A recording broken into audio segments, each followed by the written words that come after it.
आजकल का माहौल ऐसा बन गया है कि इंटरनेशनल सेलिब्रिटीज भी इंडिया के न्यूज फॉलो करते हैं। ऐसे में जब एक इंटरनेशनल कंटेंट क्रिएटर अमांडा सर्नी ने ट्विटर पे लोगों से ये पूछा कि क्या कोई इंडिया में ईमानदार रिपोर्टर है, तो लोगों ने रवीश कुमार का नाम ट्रेंड करवा दिया और उनकी तारीफों के पुल बांध दिए। रवीश कुमार ने पहले तो ट्विटर छोड़ दिया था तंग आके, लेकिन फिर से वो ट्विटर पे अभी थोड़े दिन पहले वापस आए हैं और जैसे ही वो ट्विटर पे कुछ लिखते हैं तो वो बहुत जल्द ही ट्रेंड हो जाते हैं। कुछ लोगों को वो बहुत पसंद है क्योंकि वो सरकार से बहुत कठिन सवाल पूछते हैं, सरकार की नीतियों को लेकर, सरकार की पॉलिसीज को लेकर। लेकिन वहीं कुछ लोग उन्हें नापसंद करते हैं क्योंकि वो सरकार के हमेशा कामों में खामियां निकालते रहते हैं जो हर वक्त भी सही नहीं है। सरकार कभी कभी अच्छे काम भी करती है, पर पसंद हो या नहीं, कोई उनकी सच्ची और अच्छी छवि पे सवाल नहीं उठा सकता। कोई भी उन्हें किसी पार्टी का एजेंट नहीं बोल सकता क्योंकि सरकार चाहे कांग्रेस की हो या बीजेपी की, वो सवाल हमेशा पूछते आए हैं। इसी वजह से उन्होंने इंडिया में जर्नलिज्म का सबसे बड़ा अवार्ड रामनाथ गोयनका अवार्ड तो जीता ही है, साथ ही एशिया का भी सबसे बड़ा अवार्ड रेमॉन मैग्सेसे भी अपने नाम किया है। हम तो इसमें पढ़ना भी नहीं चाहते कि आपको उनकी पत्रकारिता पसंद है या नापसंद। हम ये भी नहीं जानना चाहते कि रवीश कुमार सही है या गलत।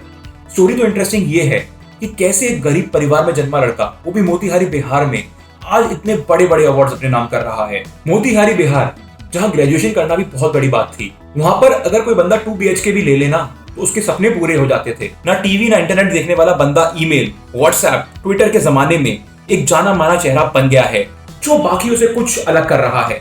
बहुत से लोगों की माने तो ऐसी जर्नलिज्म 21वीं सदी में नहीं हो सकती। आजकल अच्छे ग्राफिक्स होने चाहिए, एंकर गुड लुकिंग होना चाहिए, एंकर की आवाज में इमोशंस और एक कॉन्फिडेंस होना चाहिए, एक एनर्जेटिक पर्सनालिटी होनी चाहिए। वहीं रवीश कुमार की बातों में एक अलग सा ठहराव है। वो हर दिन वही कोट, वही सूट पहन के आ जाते हैं, अपने सिंपल से अंदाज में सीधा न्यूज के अंदर घुस जाते हैं और हमें मुद्दे की गहराई तक ले जाते हैं। वो नयापन अपने खबरों में दिखाते हैं, ना कि अपनी प्रेजेंटेशन में। जैसे इरफान खान एफर्टलेस एक्टिंग करते थे, वैसे रवीश कुमार एफर्टलेस जर्नलिज्म करते हैं। उनकी टोन ऐसी होती है जैसे आप किसी दोस्त से बात कर रहे हैं।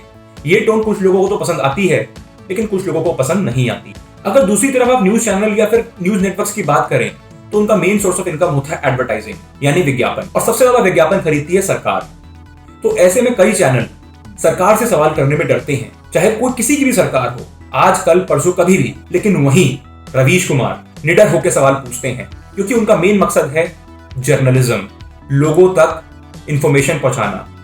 क्योंकि जर्नलिज्म हमारा चौथा पिलर है डेमोक्रेसी का, और रवीश कुमार उसको अच्छे से समझते हैं। अगर उनकी हिस्ट्री के बारे में कुछ देखा जाए तो उनका जन्म मोतिहारी बिहार में हुआ था, उनकी स्कूलिंग पटना में हुई, उनकी ग्रेजुएशन देशबंधु कॉलेज से हुई, बाद में post graduation Indian institute of mass communication से की। उनके करियर की शुरुआत रिसर्च से हुई, बाद में ट्रांसलेशन का काम किया, बाद में वो यूपी बिहार से ऑन ग्राउंड रिपोर्टिंग करने लगे और लगभग 1 दशक बाद धीरे धीरे सीखते सीखते वो टीवी एंकर बने। उन्होंने अपने ही एक इंटरव्यू में बहुत फनीली कहा था कि जब वो पहली बार एनडीटीवी आए तो उन्हें लगा वो नासा में आ गए हैं, क्योंकि पहली बार उन्होंने कंप्यूटर देखा, ईमेल के बारे में सुना और पहली बार उन्होंने देखा कि न्यूज कैसे प्रेजेंट की जाती है।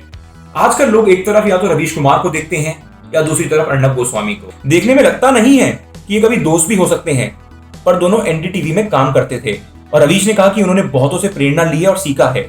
एक बात जो उन्होंने बोली वो शायद आपको हैरान कर दे। उन्होंने इंटरव्यू में कहा उन्हें राजदीप सरदेसाई से डर लगता है अपने शुरुआती दिनों में। राजदीप डांटते बहुत थे, डर के हमारे पीछे के दरवाजे से हम लोग दफ्तर आते थे, खासकर मैं तो। इसी इंटरव्यू में यह भी कहा गया था कि 2003 का रवीश और 2009 का रवीश दोनों बहुत अलग हैं। अगर किसी ने बहुत सीखा और मुसीबतों में डटा रहा तो वो रवीश है। किस्सा ये भी सामने आता है कि एक पॉलिटिकल पार्टी ने रवीश को इंप्रेस करने के लिए उनके भाई को पॉलिटिकल पार्टी की टिकट भी दी, तो रवीश ने साफ मना कर दिया कि वो किसी पार्टी का समर्थन नहीं देंगे और सवाल पूछते रहेंगे। उल्टा अब तो ज्यादा रवीश सही है या गलत, इस पे तो हम बहुत ज्यादा चर्चा कर सकते हैं और इस पे अलग अलग टिप्पणियां आ सकती हैं।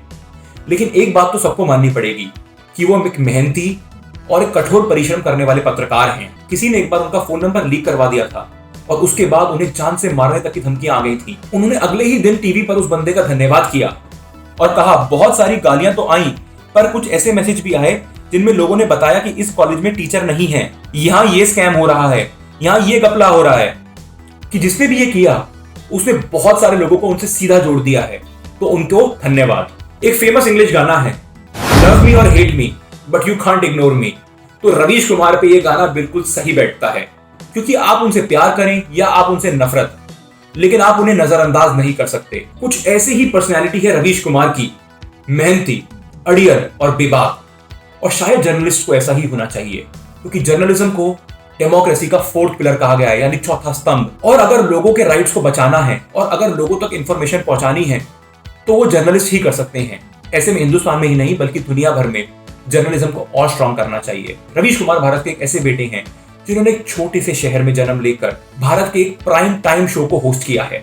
तो ऐसे बेटे पे हमें गर्व होना चाहिए, भले ही हम उनके ओपिनियन से एग्री करें या डिसएग्री करें, लेकिन हमें उन पे गर्व होना चाहिए। अगर आपको ये वीडियो पसंद आई तो इसको लाइक और शेयर जरूर करें। साथ ही भारत से जुड़ी सभी खबरों के लिए और ऐसी स्टोरीज के लिए हमें फॉलो करना ना भूलें। तब तक के लिए जय हिंद।